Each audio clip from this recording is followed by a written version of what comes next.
got to do my first big television thing with Carol Burnett Uh-huh. and you guys, and then I'm doing Shakespeare's Scottish play Uh-huh. at the First Baptist Church of Beverly Hills. It's probably the only Baptist church in Beverly Hills. It's not the first, it's the only.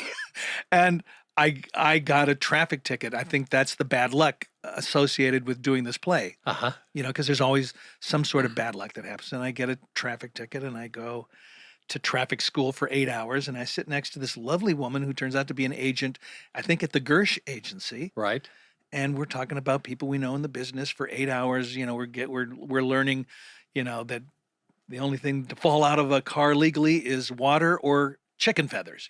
These are the kind of things we learn. And she goes, well, these guys, are doing a show. And I go, they are? They didn't call me.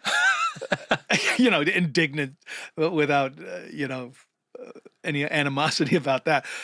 So I called David. I said, hey, I hear you guys are doing a new show. And David, always the diplomat, goes, yes, yeah. And it's with this new comic.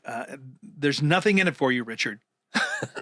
We've thought about you, but we have a neighbor who is older, and we've cast him, and we have an assistant of Tim's named Glenn. Glenn. His original name was Glenn. Who is going to be played by Stephen Tobolowsky. Right. And I go, Stephen Tobolowsky? Yes, he was in Groundhog Day as But the life also, insurance salesman. I just want to jump in here. Because we didn't call you, from day one, talking to Tim about the role of the assistant on Tool Time, we always said he was tall, thin, and bald. Right. And so that was our... Was that similar to like one of his... Stephen Tobolowsky. And it was similar to a neighbor in Michigan where Tim said, he had the neighbor who... Well, the neighbor. Yeah, but he had this wacky neighbor, and he described me. He says he's real tall. He's over 6 feet tall. He's bald, and he's skinny. So we said, that's Glenn. That's who the assistant is on Home physically Improvement. Different, a little older, right, so right. there's a lot of things to play. But Stephen Tobolowsky, when we went to shoot the pilot, was off doing a movie. Do you remember which one? Because I don't. Was it Mississippi Burning? It could have been, but I thought maybe that was earlier, but it could have been Mississippi Burning. Okay. And it could have been The Invisible Man with Chevy Chase. Yep. But he was married to Beth Henley. Yeah, the playwright. So, this guy never has stopped working. Always working. But David was great. He said, everything is cast, but come in and meet Deborah Brilski. She's our casting director. You don't know her. This will be wonderful. Right. You'll get to meet her, and maybe somewhere down the line, there'll be another guest star thing like for Carol and Company. I went, oh, great. Thank you. That's great. And I go home and I get the script and I read the script, and it's Glenn working with a lathe. Uh-huh. And so I had a friend of mine, and we worked out the scene, and I go, maybe I'll make a lathe noise. I'll go, boo, boo. When you're working with a lathe, it's the whole assistant thing. Boo, what you want to, boo. And I made you guys laugh. You did. I walked into that room. I knew you, David, Carmen. I didn't know Deborah Borowski, and I knew John Pasquin for being the director. A reader with him 10 years before in New York. Incredible. So I knew everybody in the room except her, and so I felt very comfortable. There was nothing at stake because everything was cast. Right. All I had to do was just do this scene, and I did the scene. You guys laughed, and then John stops and goes, "Try it again. This time, I want you to make the lathe sound like a question." I don't remember this. I'm a trained actor. I go, I take that and I go, yeah, okay, that's not odd. I go, okay, so when you're working with a lathe, what you want to go, and you guys, because later I realized because of the Tim Allen grunt, right? Right. He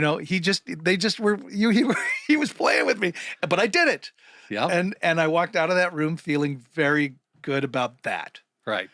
And then a couple of weeks later, Carmen calls me. Right. So, Rick, do you still have that beard? Because I'd grown the beard for the Scottish play, yes, the Shakespeare Scottish play. I said, yeah. He says, well, it seems that Stephen got a movie, and we know you're a good guy and you wouldn't be upset if we asked you to do the pilot. And in my head, I'm going, ask me to do the pilot? Why would I be upset about that? And he says, because if it gets picked up, we would bring Stephen back in. And I went, absolutely. Are you kidding me? I have nothing like this on my resume. I am so honored to be able to do that for you guys. And I'm assuming you went back, you took out, some of Glenn's lines and stuff, because I'm not that character. Mm-hmm. And Tim's big joke on me was, I think, spackling Al's butt crack shut. All right, Al, let's have a drill, please. Woo! Look at that butt crack you got going there. I think we got to start today by spackling Al's butt crack shut, huh? With the new patch and fade butt crack filler putty. That was the big thing. And I just was sweeping up in the background and you had one line in the pilot. Not that line, though.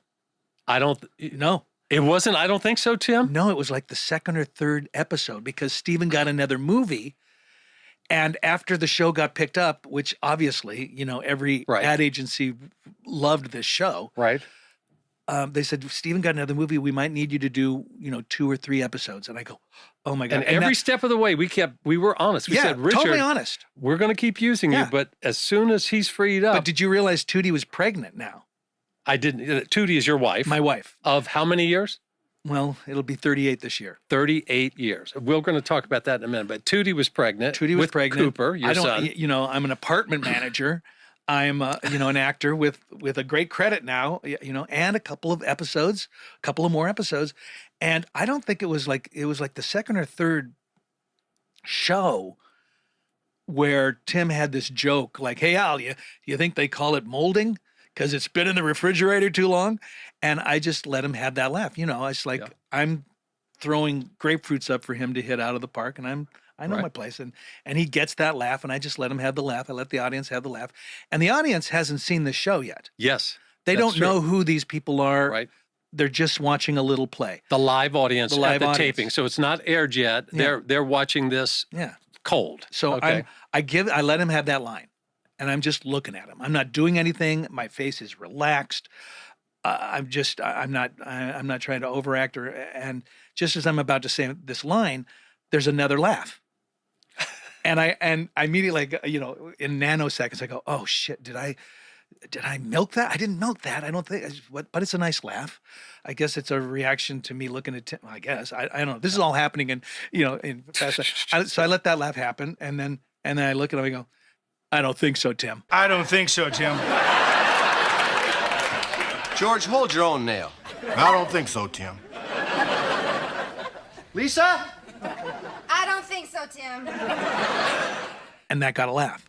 Huge laugh. And all day long, if I passed you in the hallway, you would look at me and go, boy, you did yourself a favor there. And I go, I had one line. I don't think so, Tim. I don't think so, Tim. Thank you so much for being a part of the Glimpses YouTube family. I hope you like, subscribe, and enjoy all of the clips and episodes coming your way. As you go about your day, I encourage you all to take a moment, look around, and catch a glimpse.